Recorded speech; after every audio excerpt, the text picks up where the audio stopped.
अस्सलाम वालेकुम। हेलो। अस्सलाम। वालेकुम अस्सलाम। और भाई आपका प्रोग्राम बहुत अच्छा है, मैं काफी देर तो प्रोग्राम आपका सुनता चलो आ रहा बहुत हूँ। मेहरबानी, शुक्रिया। की ना है ਤੁਹਾਡਾ? मेरा नाम है दोस्त मोहम्मद। जी दोस्त मोहम्मद कित्थों आए ने?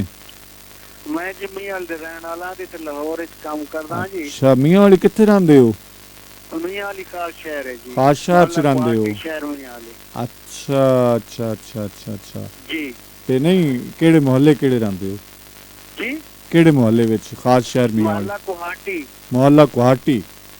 जी। अच्छा अच्छा। ते इत्थां ही अपना लाहौर दे विच खैर नाल आए हो?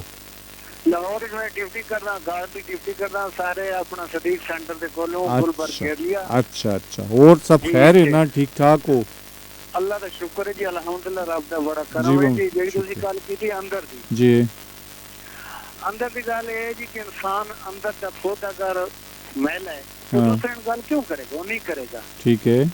ये अगर अंदर तो साफ है ना तो उसने कोई डर नहीं, वो गल खुल के करेगा। ठीक है। ये अगर उसने करनी भी है सर तो किसी को अपना मफाद लेगा तो फिर उसको थोड़ी जी अंदर की गल दसेगा, ठीक नहीं है तो नहीं दसेगा। ठीक है ठीक है ठीक है। ते अंदर की गल जेड़ी है ना सारे लोग समझ तो नहीं कर सकती।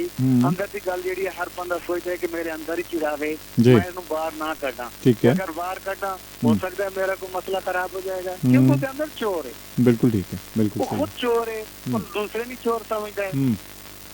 ठीक है ते जी, ठीक बहुत है सर, मेहरबानी अल्लाह ताला बहुत दोनों मेहरबानी, खुश बहुत रखे, अच्छी गल की। जिंदगी सी सेहत नाल मुलाकात होंदी रहती। जी इंशाल्लाह इंशाल्लाह ज़रूर। ठीक है फिर, अल्लाह ओके, हाफिज़ अल्लाह अल्लाह हाफिज़। हाफिज़ अल्लाह हाफिज़ जी।